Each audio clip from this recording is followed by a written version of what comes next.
Yep.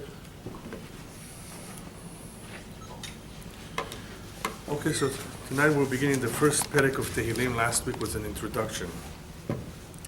Just going to make a couple statements about the misuse of Tehilim. Some people don't understand how Tehilim is to be used. There are various halachot brought down in the Shulchan Aruch that one should not use words of Torah for his healing, in other words, to cure himself of some illness. הם משתמשים בתורה ובדברי תורה, בפסוקי התורה for refuah purposes. It looks like in some ways that one is being disrespectful of the Torah by thinking that this will cure him. If one is in need of immediate medical help, he should go see a doctor. The Torah is a refuah for the nefesh, for the spirit, for the soul, not for the physical body. So, Tehilim being said for those who are ill is of course a last resort, but it's not because the Tehilim will cure them. Tehilim is a prayer, it's a concentrated prayer to Hashem. So we're not saying Pesukim, certain verses, to heal an individual, we're praying. However, Tehilim can be used as a Haganah or Shmirah, if you want to protect yourself from all kinds of demonic beings, right? From mazikim, from all kinds of the things that could possibly hurt you, that have the potential of hurting you. So Tehilim can be said as a Shemirah. It can be said as a Shemirah, in other words, that one should be protected from ailments, and one should be protected, that is of course one who's still healthy. And one should be protected from any chas v'shalom misfortune that can happen to him. Of course, one should not do something which is illegal, something which is contrary to the Torah, because then he doesn't necessarily going to have any protection. But if you do things in the proper way, and you watch out, you use common sense, then of course the prayers are helpful. We have a prayer that we say every time we go on a long journey called Tfilat HaDerech. It's the same idea. In other words, that we should be spared, that we should be protected. We want Hashem's protection with us, or for us at all times, especially during very risky times, right before you go through a surgery. And as we've always said, it's always best to pray before you have a problem than after you're already involved in the problem. To get out of jail is more difficult than to avoid jail. So you want to avoid the problems before, you want to protect yourself, you want to have merits, and that is why we, or at least some of us, eat certain foods like vitamins, so our immune system should be strong. So hopefully we won't catch a cold. Hopefully we won't get sick. No guarantees, but it definitely helps. If the immune system is stronger, then you're more protected from all those outside mazikim of all kinds, those that try to invade your body, and hurt you. And there's all kinds of them. There's some more spiritual nature, and some are physical, like bacteria.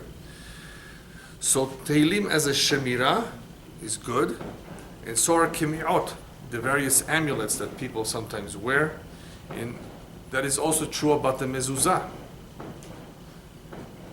July 4th, I thought, is at midnight. No? I guess that there's Zrizim Makdimim LeMitzvot. They like, those who like to do mitzvot, they do things quicker. All right. Anyway, so in the same way that we protect our physical body by strengthening our immune system, we have ways of protecting ourselves in a spiritual way. The mezuzah is a very big protection for the house. Not only is it a mitzvah that we fulfill when we put a mezuzah on the door, on certain doors that require it, it is also a protection. It happens to be that particular mitzvah acts also as a protection for the home. So you don't need bars. I ask people, why do you put bars on your windows? You like to live in a jail? Says, I got to protect myself. I said, you know that statistically you have a greater chance of being robbed when you're in the street than you're at home. So why don't you walk around with bars? You're going to get a rain out. Somebody might attack you. Nobody puts bars around them. So why put it in the house? So it's only psychological. They want to feel somewhat protected. Somebody really wants to get in, they're going to take out the bars. The real protection is from Shamayim. And of course, you want to have a good insurance policy just in case something went wrong. And you want to check your mezuzot, by the way, twice every 7 years. Sometimes the letters crack, the letters fade, depending on which door it is. There's the humidity. But it's a very important mitzvah, and it's a protection for the house.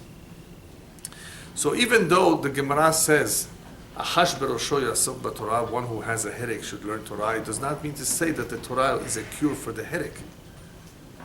Take Advil or Tylenol for that. What it means is that when one is immersed in the learning of the Torah, the koach of the limud HaTorah, the learning of the Torah, will definitely help him, because it will distract him from the headache. It will elevate his spirits. It will do something for him in a unique way that has nothing to do with the physical, that will hopefully cure his headache. It will take away his worries. It will take away any pain that he may have. So that's the idea behind it. So we're not reading Tehilim on a regular basis so that we can be cured of something, but we're using it more as a way of communicating with Hashem, and of course seeking His help in protection, and that we should be successful in all our undertakings. As we learn chapter by chapter, I will point out towards the end what this particular chapter is mesugal for. What are the qualities or characteristics of this chapter? In what way are they beneficial? In which area can they serve as a protection? So towards the end, I'll give you that information, and that information is taken from a sefer called Shimush Tehilim that was used in the past, that is based on the Kabbalah. As a result of the various holy names that are in every chapter, each chapter is unique or is helpful for certain problems, for certain areas in life. So let's begin by understanding what we're reading. A lot of people say Tehilim, and that's beautiful, but it's a lot more helpful and a lot better if you understand the words. And you can say it in any language you want, but it's always preferable to say it in Lashon HaKodesh, in Hebrew. Chapter 1, or Aleph, is a short one, so we'll be able to finish it today. אשרי האיש אשר לא הלך בצד רשעים ודרך חטאים לא עמד ובמושב לצים לא ישב. David HaMelech begins his book with a very important chapter. He begins with a chapter that deals with how lucky and fortunate are the righteous, and how unlucky and unfortunate are the wicked, or the sinners. And the reason why he begins with this, of all things, he has a lot to tell us. There's a lot of information in Tehilim. But this is the first chapter, that it must be important, because the message here is one of the most important messages that a Jew hopefully gets early on. And that is, be careful not to be misled by the success of the wicked, by the success of those who do not go by the Torah, by the success of those who are committing transgressions all the time. Don't be misled by that. Don't think that this is the way of life. Don't think that that's what you're here for. On the contrary, you will see that it's all bluff. It's all hot air, as they say. It's not a long-term success. That is not what you really call success. That is not what will make you happy.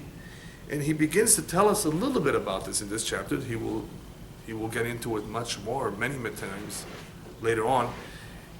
And he tells us this because it's a fact of life that one of the greatest challenges that the human being has, Ashrei Ha'ish, he's not saying Yehudi, he's not saying Jewish, Christian, Muslim, he says everyone.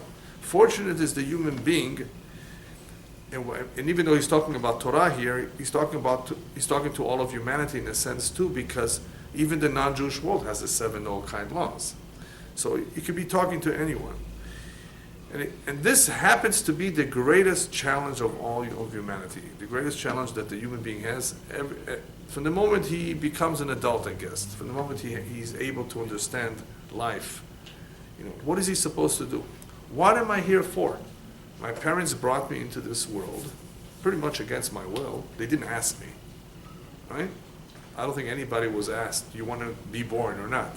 And that's what the rabbis mean, al kruchach ata nolad. You are created against your will. You don't have a choice. We brought out, okay, but what for? Most people don't ask this question. Now, if you happen to be Jewish, then hopefully we've learned this in school, we've read enough Torah, that we have an idea of what the purpose of life is. But we sometimes forget, and we sometimes think that there's other things that are more important than keeping the Torah and the mitzvot, making money. Ask anybody about the goal, his main goal in life is making money. To him, that's all he thinks. The average person thinks, I got to make it, I got to be successful, got to go to 8 years to college, I got to get my master's or my PhD, own my own home, have my own car, not a leased car, your own car, right? So the American dream, that's what a lot of people think. David Amelech says from the very start, no, it's not about this. Not only is it not about this, you will have this challenge because you will see a great number of people doing this. In other words, not doing what he's recommending, but basically going after all the vanities. And that's a big challenge. It's tempting. Why don't you do like everyone else? Be like everyone else. You'll be the laughing stock of them if they see you learning and being nice and honest, not cheating on your taxes. Oh, you're a rare commodity. You belong in a museum or something. People will make fun of you. Be like everyone else. This is how to make it in this world. They'll tell you can't make it unless you're crooked. Some people will say it with a straight face, that they really mean it. You can't make it unless you're a crook, unless you cheat, unless you overcharge. And I'm not going to get into details because some people might be in this business sitting in this room. There is a business it involves a salesman, and what they sell is remodeling. They come to an old lady, we'll remodel your kitchen. How much is it? Oh, it's only $55,000. And she doesn't know anything. The whole kitchen only costs about 12, 14, depending what work needs to be done, right? And to make it sweet, she said, and you don't even have to pay for it. You can take a loan because the house is probably free and clear or whatever. So they tried to sweeten the whole deal, package the whole thing in a nice way, so they can make their $55,000, which is complete, stealing, cheating, lying. This is not worth that much. But there's a lot of innocent people, naive people in this world, and that is how these people get away with it until they're caught. And I understand that there's some things about this that is illegal to do. Honesty is not just a word that exists in the dictionary. It's how we have to live our life. Otherwise, we're worse than animals. And the human being can be worse than an animal in his behavior. But that is, if you ask people who do this, how do you do this? He says, that's the only way you can make money.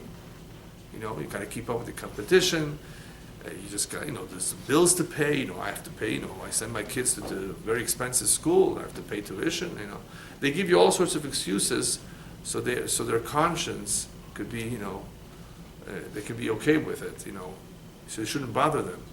But that's the derech hareshayim, as we will see. That's not the way of the honest. That's the way of the wicked. So he begins with this idea because people could easily fall. People could easily fall, especially when they see that the wicked are successful. But he says this in the past tense. So I'm going to first translate it, and then we'll get into it.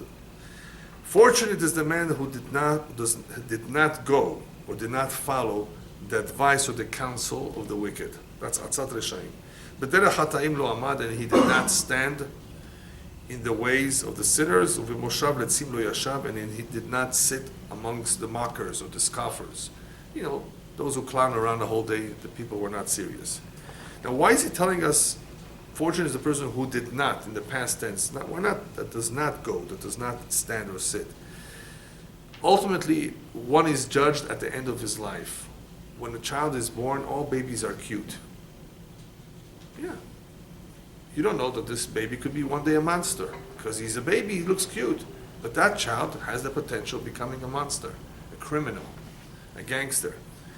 We won't know what this baby or this individual made of himself until after we eulogize him, after we bury him. then we can speak about what his accomplishments were. So fortunate is the man who has lived his life already, if we can look back and say, Baruch Hashem, he made the right decisions, and as a result of the right decisions, it was the right outlook. He did not get into trouble. He followed the righteous path, did not waste his time, right? So at the end of a person's life, that is when we can judge him. 75, 80 years, B'ezrat Hashem, more for all of us. Healthy years, of course. We don't just want to live long, we want to live healthy years. If you're going to live, you might as well, sometimes it's better to live less, but be healthy than to, be in pain. So long, healthy years. So in looking back, okay, was it worth living? What did you do with all the time that was given to you? Somebody's going to say, I played backgammon, sheshbesh, went to the park, played some golf, cruise, Alaska cruise, Caribbean cruise, there's a Mediterranean cruise, that's right. Tried all the cruises, yeah, but no. What did you do? What did you contribute? These are all just pleasure, enjoyments for yourself. What did you do? You were given this life, and you were supposed to contribute something. Oh, I was? I didn't know. That's right. How should someone know unless he studies? You buy a new appliance, it has a lot of buttons. Aren't you going to read the manual of instructions? Otherwise, you won't know how to use it right. You may even break it. That's what a manual of instruction is. The problem is that a lot of the manuals today are written in Chinese. They're in English, but in Chinese English. And sometimes it's hard to understand. But you're supposed to read the manual of instructions for something that is complicated, something that is 1-2 buttons. That's easy, on, off. But you'd be surprised. A lot of people buy a new car today. Even the new cars today have all kinds of buttons that you may not be aware of what they're for. So life is much more complicated and much more important and greater responsibility than a car. So shouldn't we read the manual of instructions? Shouldn't we know or figure out or ask, what are we here for? Our parents brought us into this world. What for?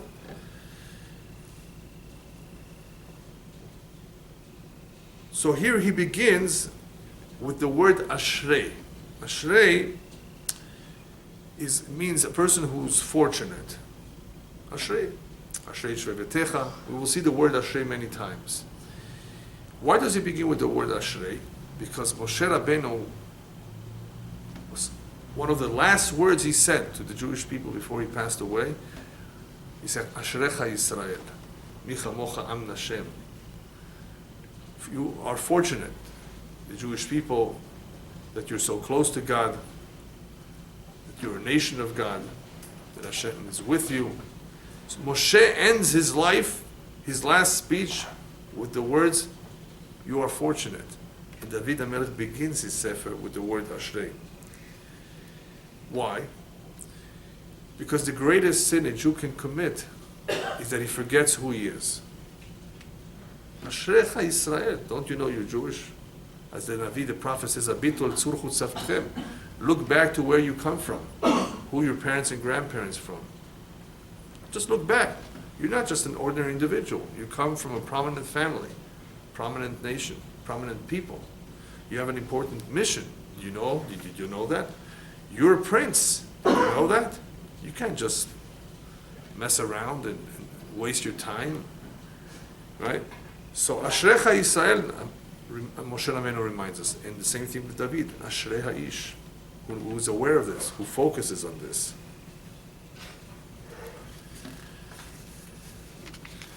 So David HaMelech begins to describe the sinners, the wicked, before he describes the righteous. Why is that? Let him begin to describe who is a righteous man, what we need to do, what is the right thing to do. No, he says no. First, let me begin by congratulating, that's what he's doing, Ashrei Ha'ish, congratulating an individual who stood away, who was able to keep away from all the temptations in this world, amongst the sinners and the wicked. Because the Pasuk says, Sur mera v'aseh tov. Remember that famous Pasuk? Stay away from evil. V'aseh tov, and then do good. Why first Sur mera? Person may be inclined to do good. He has a good soul. He's a fine gentleman. But he's going to have a harder, more difficult time to do that which is good, which he's inclined to do if he's around bad people, if he's with bad company. One's environment is very, very powerful. It puts tremendous amount of pressure and influence over those who live within a country, within an area, a city. It's very difficult to resist the pressure and the influence. You become like them. You pick up the accent of where you live. You pick up the customs, the habits, because just by living there, you're exposed. And as a result of exposure, you don't even realize it. You become like them. Take two individuals. Let's say two Jewish individuals. One who lives here and one who lives in New York. Okay?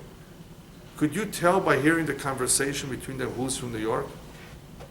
If you're familiar with the accents from New York, within a few seconds you'll know. You can't hide it. You just become like them. You speak like them.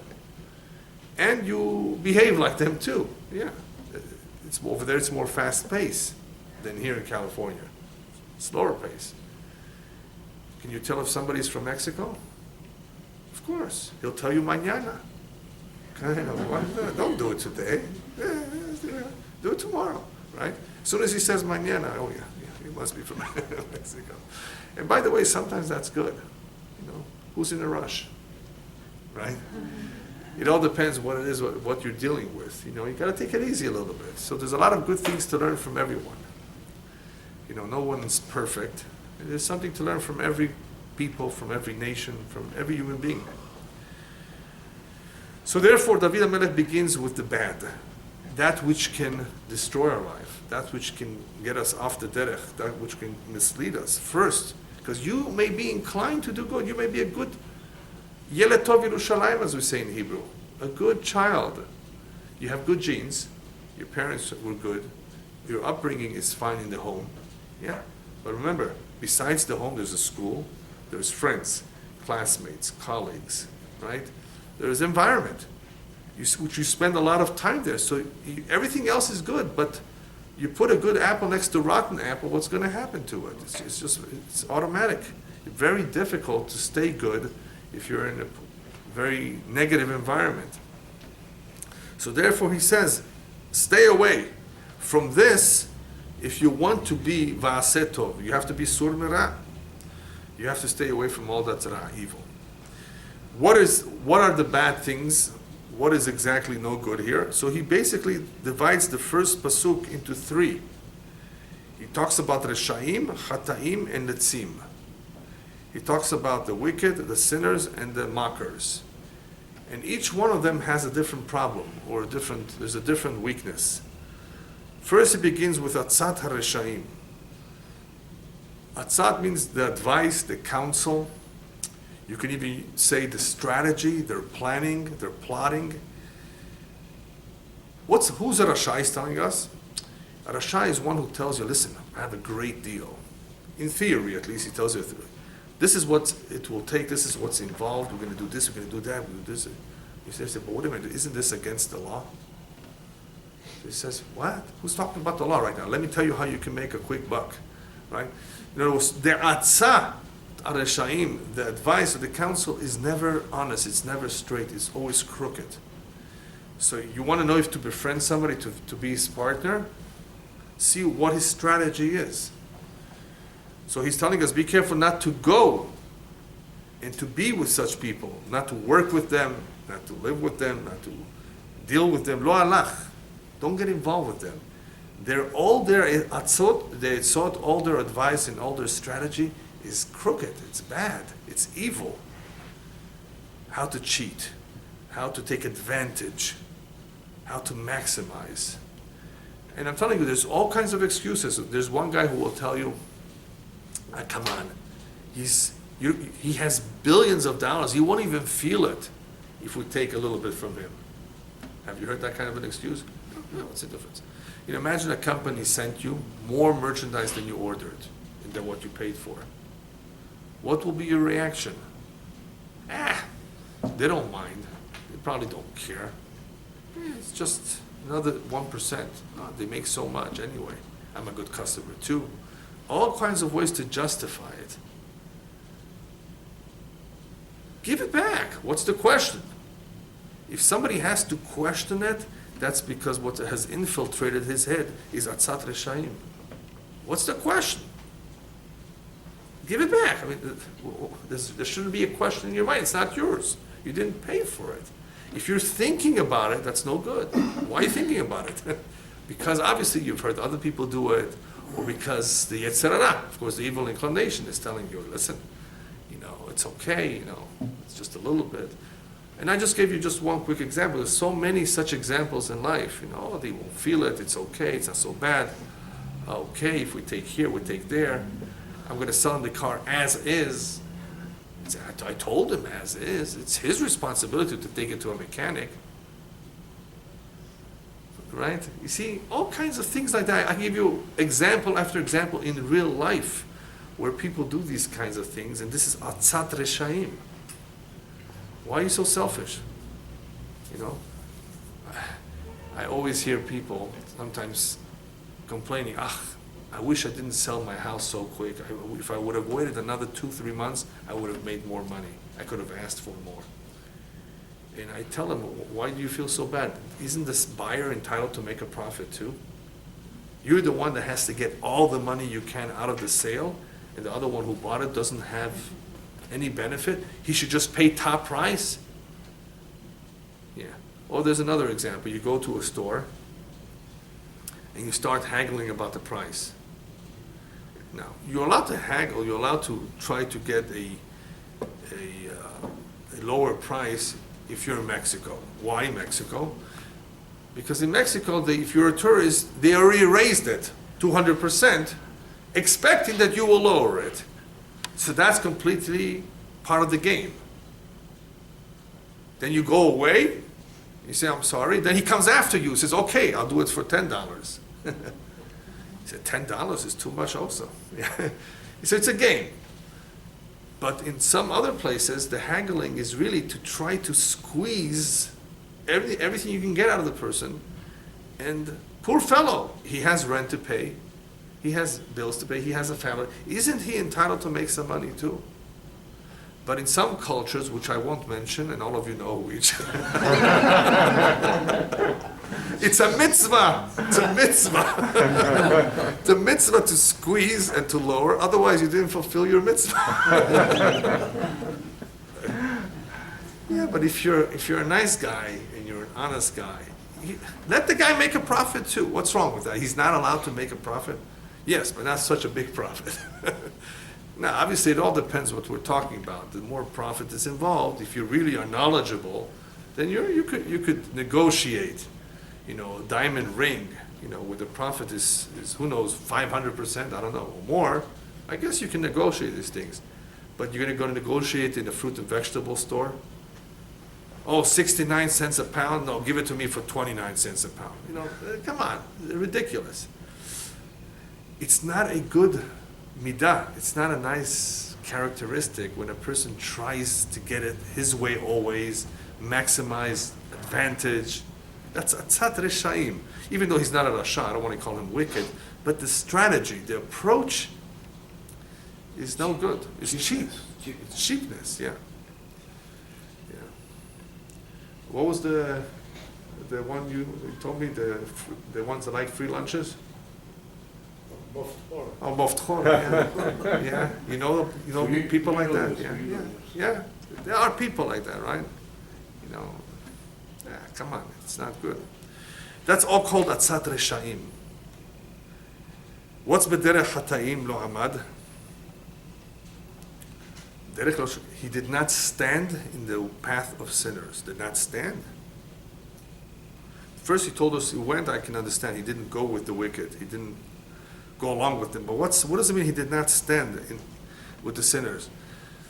When somebody sees individuals spending time in certain places, he may be tempted. Oh, they're going to a movie.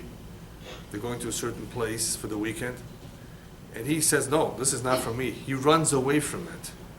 B'derech hata'im lo amad. Don't stand or don't spend time in places. Here's not talking about strategy, advice, plots, plans. Here he's talking about places. You don't want to be in places that are no good. What are you doing in the Vegas Strip? Right? What's there to do besides gamble? Right? Well, actually, there's other things too, I'm told, but yeah, they're not good things. What are you doing there? That's not your place, right? B'derech hata'im lo amad. And if you see people going to these places, run away, get away from these places. These are not good places. How much can we filter our eyes? We try to close them when we're not supposed to look at certain things. That's very nice, very commendable people who can do that. But how much can you do that? Well, if you're presented with something once a day, it's easy to shut your eyes to look away. But what if it's every 5-10 minutes you see something? After a while, you can't close your eyes. What are you going to? You're going to put something, to close your eyes?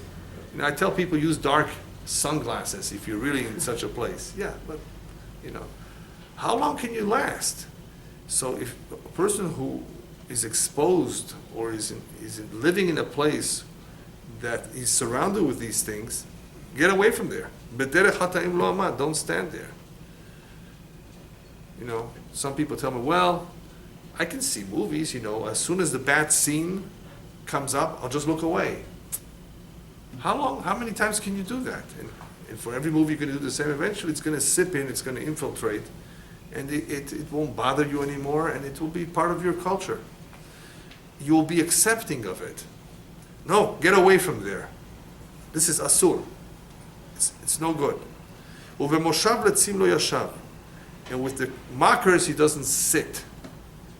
Here he uses the language of sitting, because we're talking more here of a waste of time. Letzim, waste time. They're not serious about life. They just sit and do nothing. They play. They're not necessarily thinking of how to cheat. They're not wicked people. Neither do you want to be with them, because you don't want to waste your time. And this is not only a matter of waste of time, it's also, Mishlei talks a little bit more about it. And for those of you who remember when we learned Mishlei, the danger with letzim, with mockers, is that they will cool you off. When somebody makes fun of you, of what you're doing, he sees you with tzitzit. Some people will, oh, what's this? He'll make fun of you. They'll tell you, well, aren't you hot? And what are these strings? All kinds of things to make fun. That's what he does. He makes fun. He doesn't believe in something. He's not serious. So it's dangerous to be around him. But besides the danger, it's the waste of time. It's just being around people who don't value the life that they have, the time that they've been given. All right, now we go on to the second half.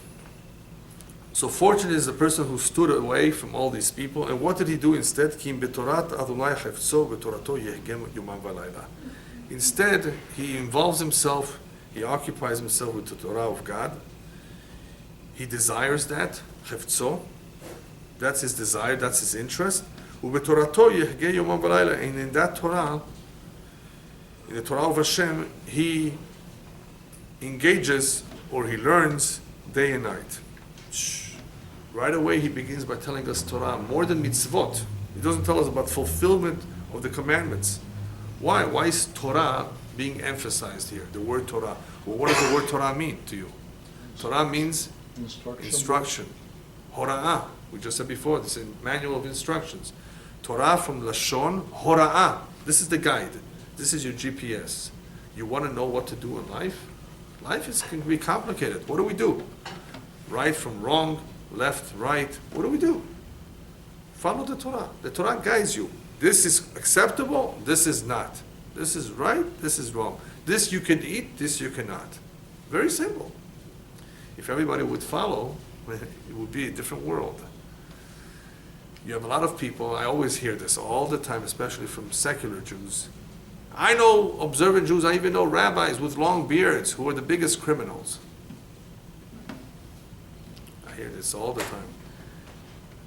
And I said, well, first of all, they're not religious. What do you mean they're not religious? They have long beards and till the knee. Yeah, and they're very religious. I said, maybe that's a disguise. I told him even a goat has a beard. So what, Yeah, but they keep Shabbat and they eat cholent. Oh, you see, if you eat cholent, you must be religious, yeah.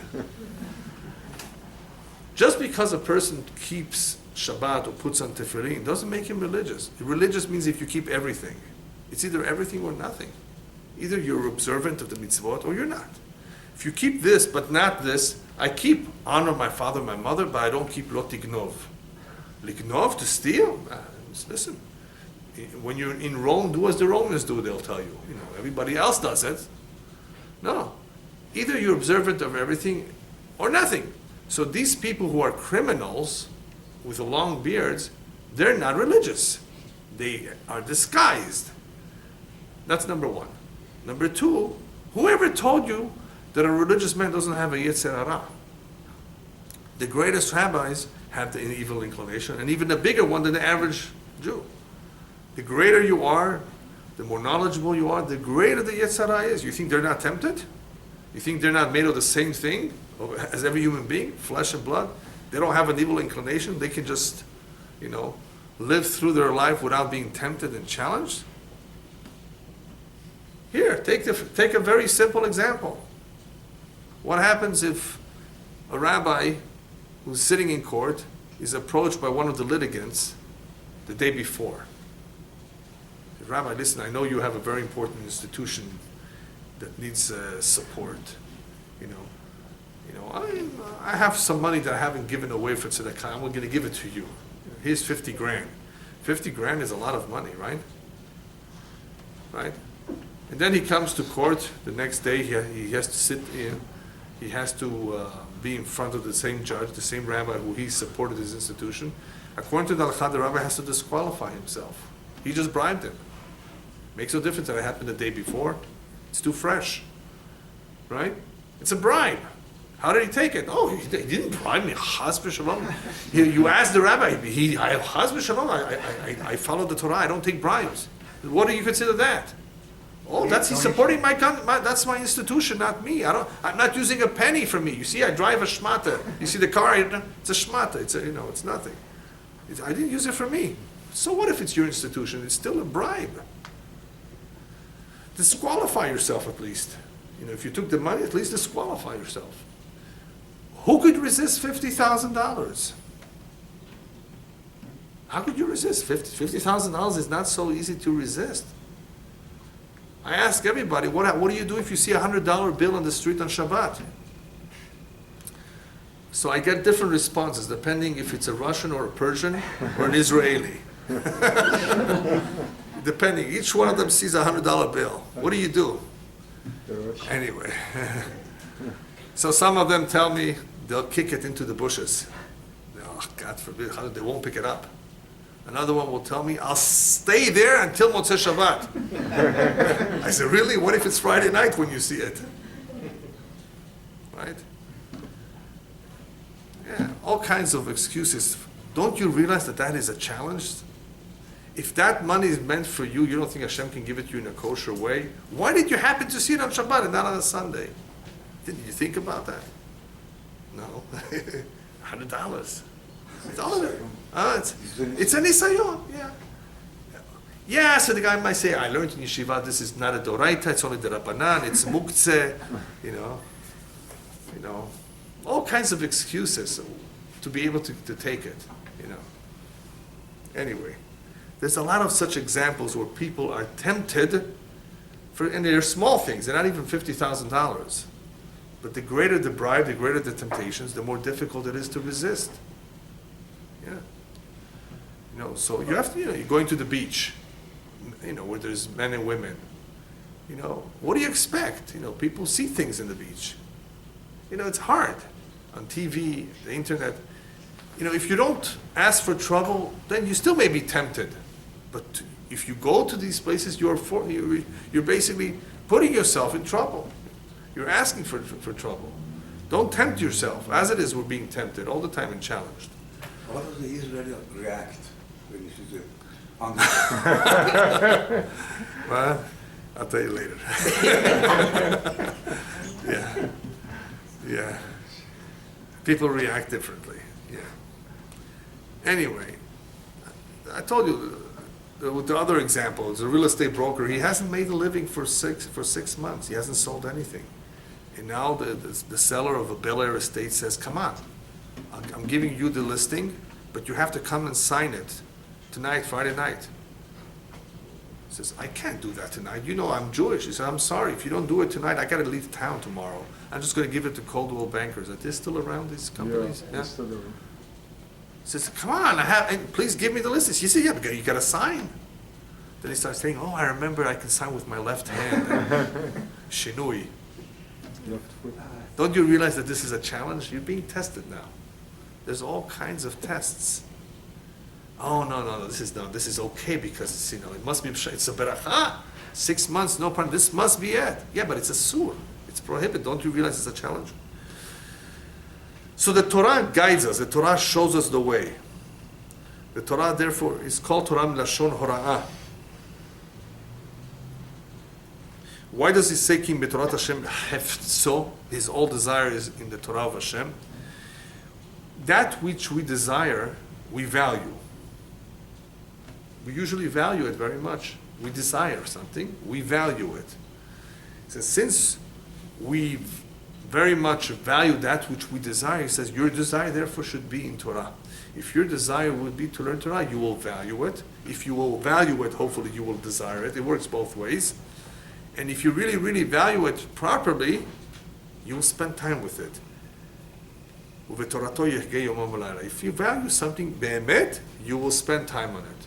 That is why one of the mitzvot, a man is obligated for his wife, is onata, her time, her attention, her intimacy.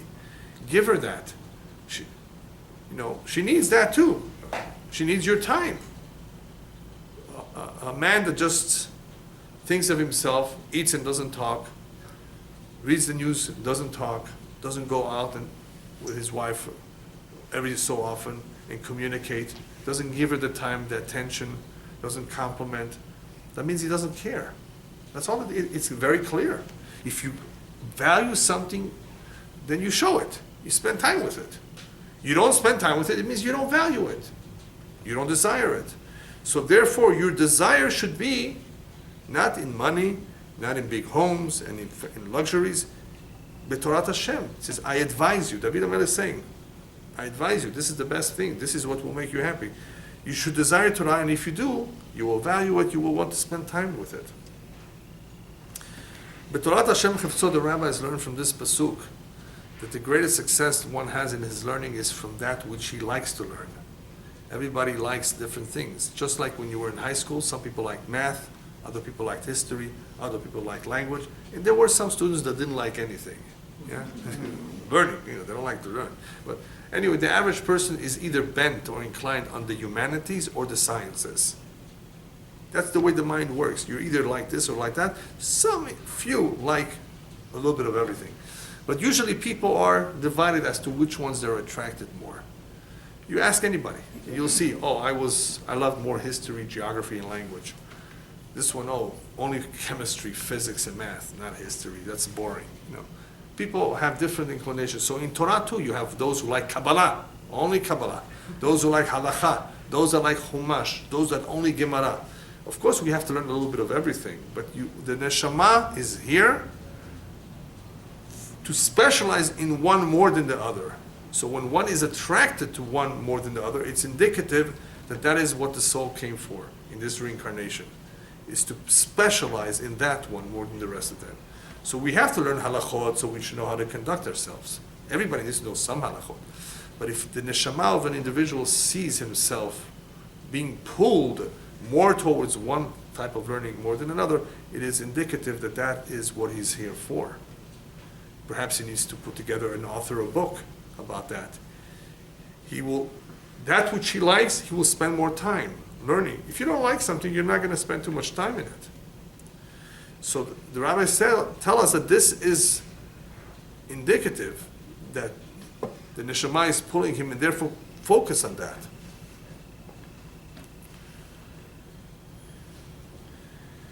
So David HaMelech emphasizes the importance of Torah is because this is what we need to desire more than anything else, more than all the monies in the world. And we will see various other pesukim that give us tell us the exact same thing.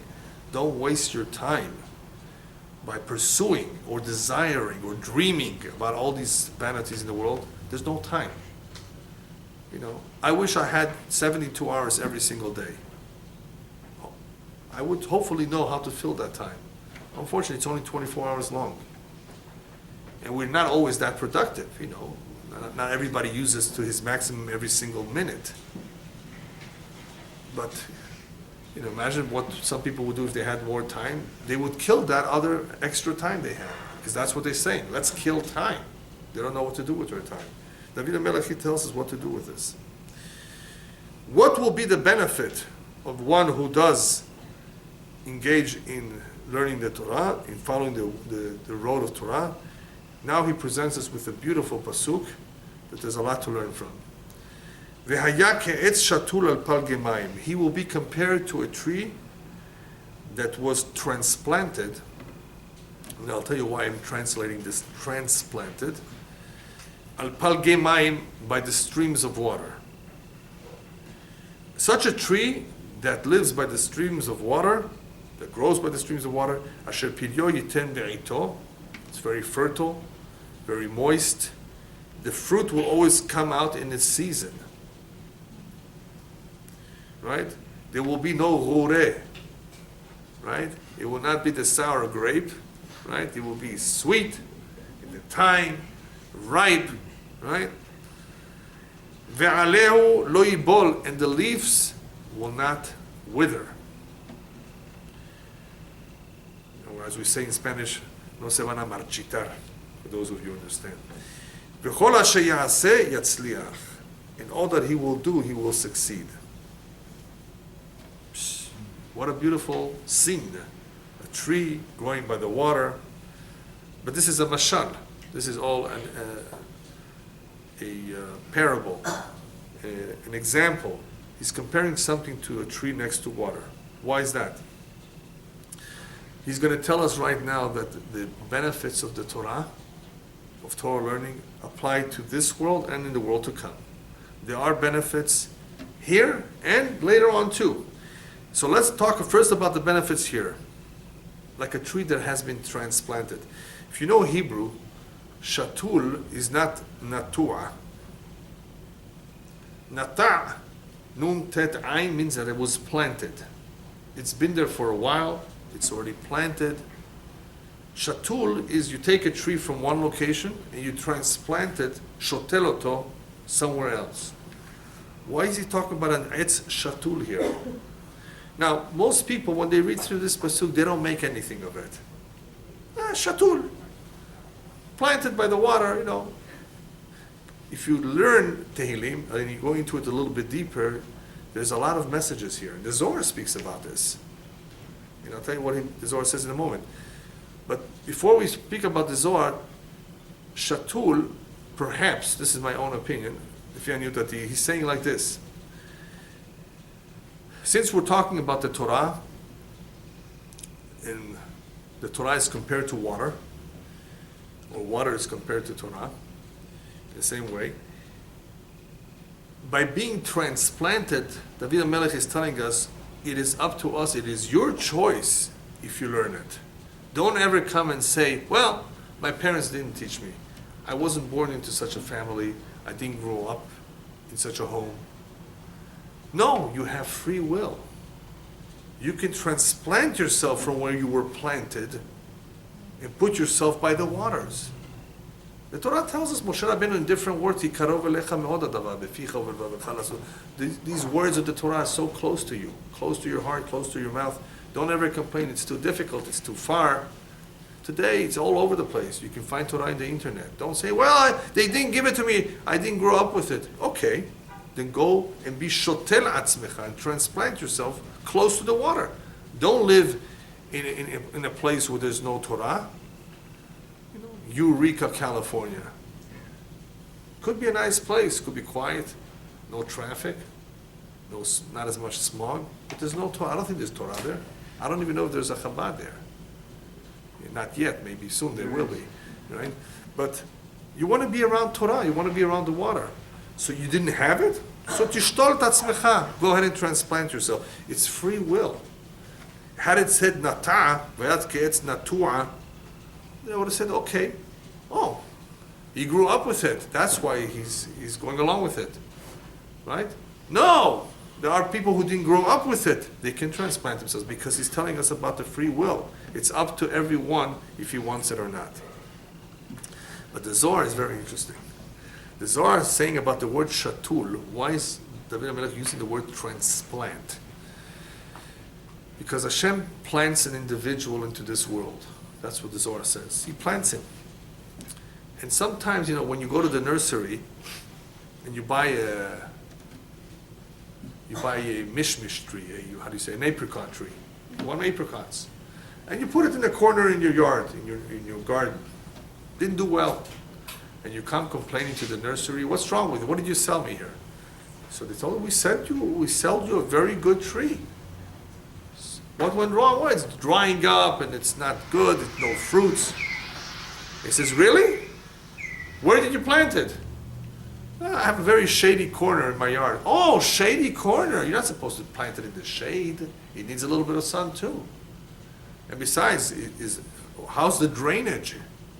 It needs good drainage. And by the way, is there more trees next to it? You want to succeed in cultivating, in growing a good tree, you got to go by the book. You got to do things right. Otherwise, you may not succeed. It may give you a couple of fruits. You want the tree to be a fruitful tree, you got to plant it in the best soil, the best climate, and it will tell you on the sticker, this is good for this climate. Go plant oranges in Big Bear. Well, in the high mountains. I don't think they'll do as well as they do here. It's cold, the winter, the frost, it's going to kill it. Right? But there are things that will grow in the mountains. There are things that will grow in tropical places where there's a lot of water, a lot of rain, a lot of moisture. So you got to know these things. So the Zohar says Hashem plants us into this world. But what can we do? This child grew up in Kamchatka. There's only one guy here who knows where that place is. Right? Kamchatka. That's where he grew up. His father was working for the Trans-Siberia Railroad. That's where he joined the company. Pension. I don't know how much a Russian pension is already, but anyway, they promised him all kinds of benefits. He works for this Trans-Siberia. It's a very long, very, very long train ride, by the way, if you ever take it. All the way across Russia and across Siberia. And he lives in Kamchatka for some reason. And he had children there. No Jewish education. Now what? He goes upstairs after he lived his life. My father raised me in Kamchatka. Yeah? Or for those of you from Iran, he grew up in Bandar Abbas. Yeah? Because he was working for the oil company. Right? What is he going to do? He comes upstairs and my father was there in this fool, in all these places where there's no real Jewish community. And he goes upstairs, they're going to say, you're right. You're right? It's not your fault. Guess what Hashem is going to say? I'm going to transplant you again in another reincarnation, and this time, guess what? You're going to be transplanted in Bnei Brak or Mea She'arim. So you have no excuses. Yeah, no excuses. Bnei Brak and Mea She'arim, what are you going to say? Right? She says, you're right. I'm sorry, last time your father was sent to Kamchatka, or whatever. But this time, I'm going to do it right. Not that Hashem didn't do it right the first time. There's reasons for everything. But Hashem shotel mechadash. So there's a remez here for reincarnation up to 3 additional times. The original time plus 3 additional times. Hopefully he'll get it right by the 4th time. Now, a lot of people are reincarnated even 10 times. But that's on condition that every time he does something positive. I'm talking about the 4 times that is a maximum if nothing good has been done. Then Hashem says, forget it. So therefore the nursery is going to tell the guy, take that tree while it's still young and go ahead and transplant it to the other corner where there's more sun, and you will see a difference. Transplanting a small tree is possible, a bigger tree is very difficult. There's shock, there's a lot of problems that the tree sometimes cannot handle well, and therefore it may not do well, the transplanting, unless it's a young sapling. But that's the remez or the sod, the the deeper meaning of the word shatul in this pasuk. Next to water, what's the benefit of next to water? Well, it nourishes, it's moist, it helps it grow. So the Torah being like water gives life to the human being. It enlivens him. A lot of people who are depressed today, they're uncertain about what to do in their life. They're so anxious. They're full of anxiety about all kinds of things happening in their life. If they would learn Torah, they would have a different attitude. They would have a different composure. They would feel different about themselves and about life, because it's like water, moistening the tree. What about the fruits? Torah by itself is not enough. A person has to fulfill ma'asim, as we learned in Pirkei Avot. Right? Whoever has Torah and good deeds, even he's like a tree next to the water, if you remember that. That all the winds of the world it has deep roots, will not be able to move it. So we see that the importance of deeds. If a person learns Torah, at least that will guide him to perform deeds. Without deeds, what good is a tree without the fruits? So the asher piryo yiten be'ito, it will give its fruit on time. In other words, it will produce good fruit. Ve'alehu lo yibol. What about the leaves? What does the leaves have to do with it? The leaves, what do the leaves do to a tree? What's the purpose of the leaves? Besides, Nourishment. what's the leaves? Shading. Shade. So you can get a lot from a tree. You can get fruits, you can get the shade. So the shade, ve'alehu lo yibol, means that the shade that the tree offers is also a benefit to who? To others. A person who learns Torah is not doing it only for himself. He will give guidance to others. He will be like the shade of a tree, advising others, giving them good advice. There's always shade. Shade is protection.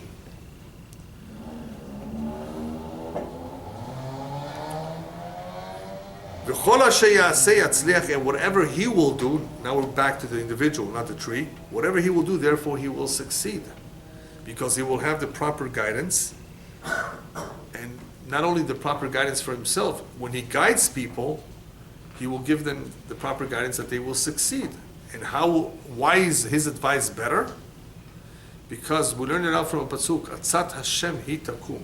The advice or the counsel of Hashem is ultimately what's going to take place, what's going to happen.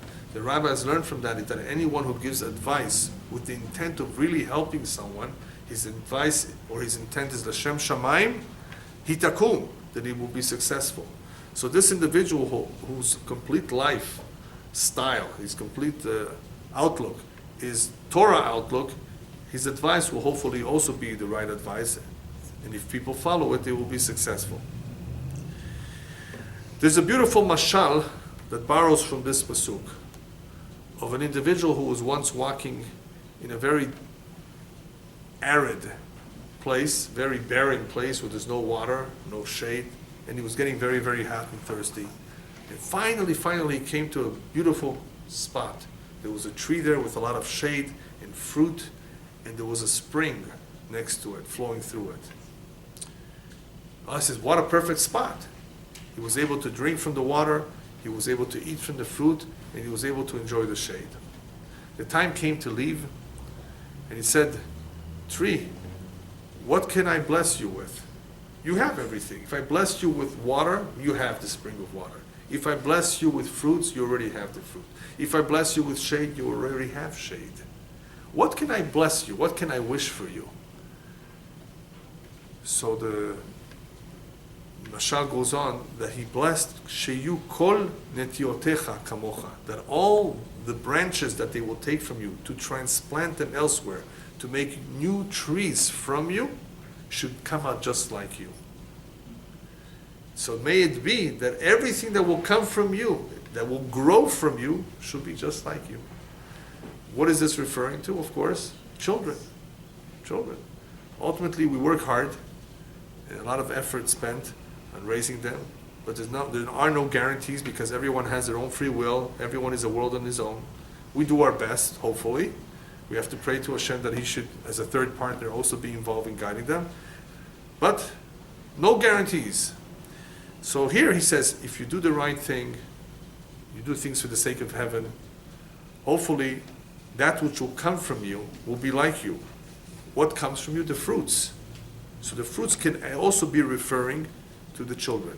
Not only to the good deeds, but to one's children. Obviously, everything else in life that he will do, not only in rearing the children, but everything else.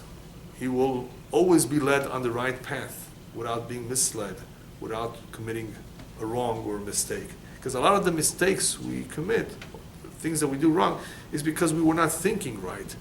We were thinking about atzata reshaim, how to do it crooked, how to get away with it, how to take advantage, and because of that we make mistakes. But if a person follows the right path, then Hashem hopefully will guide him properly so that he should not commit a wrong or a mistake. So this is all the benefit in Olam Hazeh, in this world. What about the Reshaim in this world? No, they don't have it so good.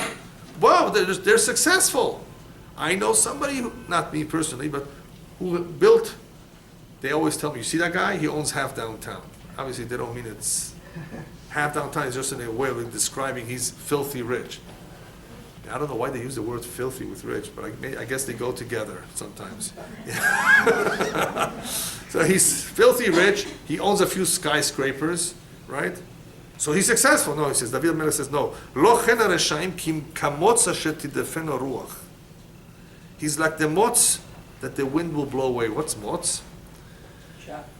The chaff, yeah. If you were ever in a field and you saw how they collect the grain, the wheat, it's a whole process that involves winnowing, sifting, grinding, right?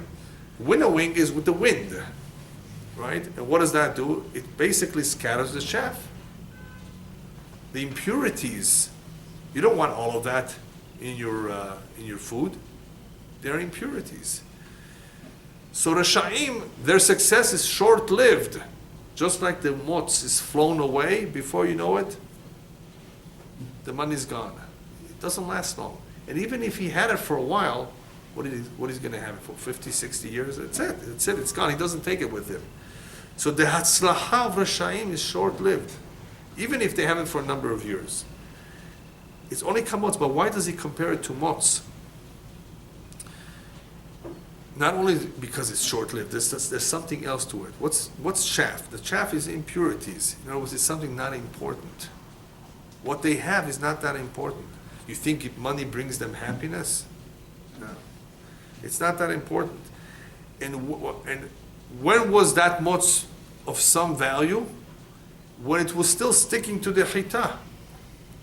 Had he been with the chita, had the motz still been on the stalk of the wheat, then it has some value.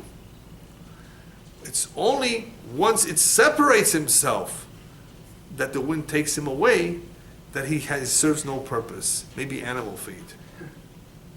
So kamotza shetidefeno ruach, when is that motz of no value? When it's already blown away. As long as it's on the chita, on the wheat, on the stalk, it still has some value. It's part of the chita together with the wheat. But once a rasha separates himself from the tzaddik, which was the chita, that's when his troubles begin. So he says the rasha's trouble is because he separates himself. He allows himself to go where the wind takes him. So his success, therefore, will not be a real success. It will be short-lived.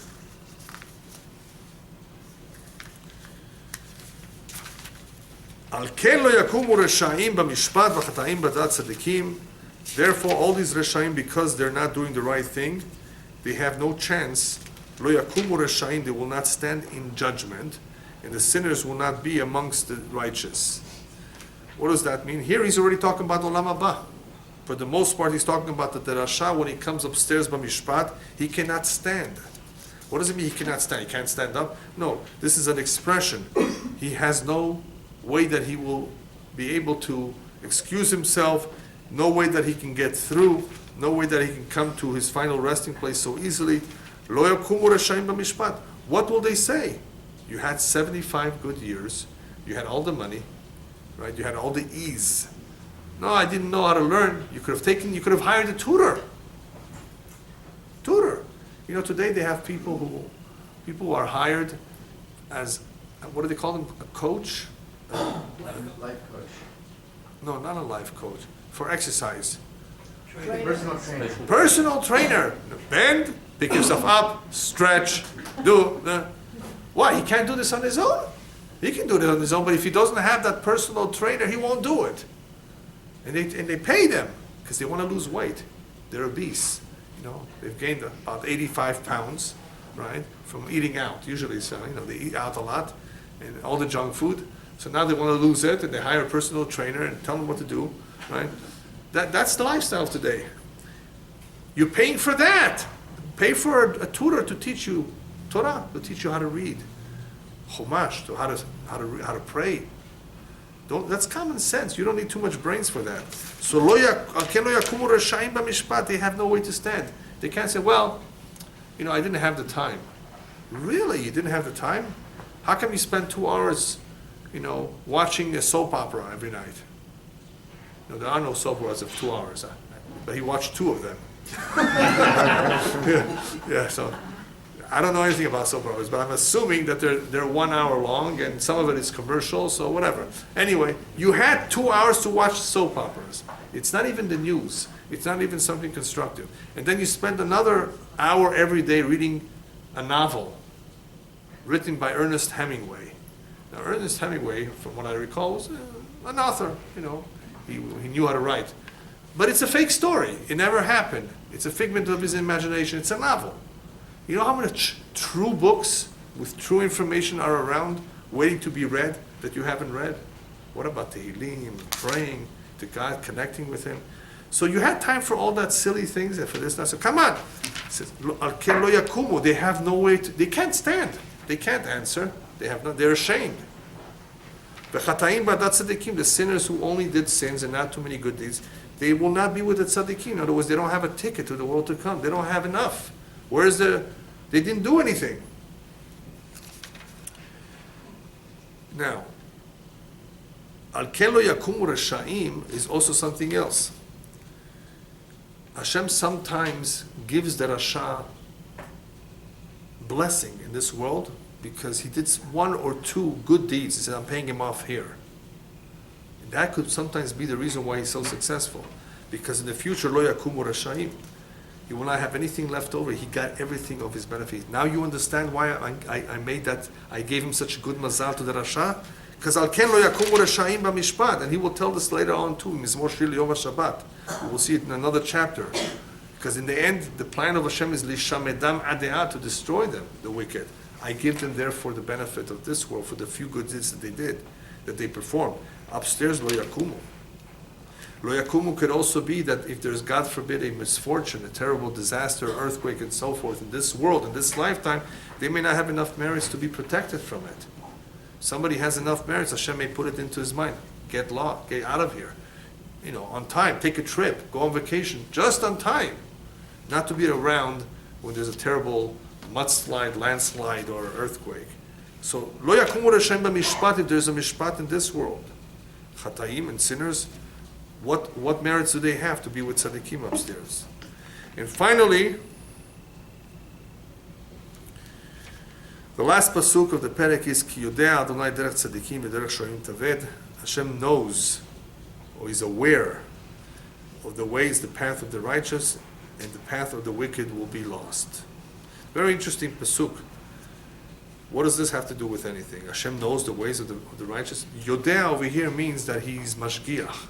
Yodea means he's aware, which means he takes care, he protects. The ways of tzaddikim Hashem knows. He's aware, he's protecting, mashgiach, he supervises them.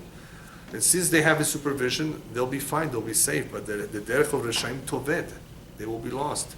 They will not be able to succeed. In other words, in case they're, in some sort of trouble. They have no hashgacha. There's no supervision.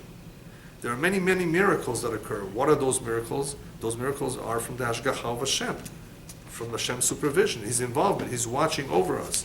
But reshaim don't have it. Derech reshaim toved. It's a lost case. They won't find the right way. I wanted to add just one small detail that I didn't see anybody mention. I think it's important to mention that Yodea Hashem Derech Tzadikim is also referring to, you know why Hashem allows this Rasha to live so long and to be successful? Because that Rasha's great-grandson will be righteous. There will be somebody good coming out of him. That's why I'm keeping him alive. Because sometimes you wonder, why is this guy alive? Why is this guy so successful? Why does he get all that blessing? Not because he deserves it, because he's going to have a grandson or great-grandson that's going to come out of him that deserves it. But not the son. The son? What do you mean the son? The son of His the son. Rasha is not going to grow. The son too. Yeah, I'm taking it even farther than the son. I'm taking a third generation. Even if it's a third generation coming out, Hashem says, I'm going to let this guy live because I know what's coming out from him in the next generation or in even 2 generations. So that's always a possibility. You see, there's so much unknown. So when you see the success of the Rasha, don't think that it's because he deserves it. It could be his mazal, it could be a challenge.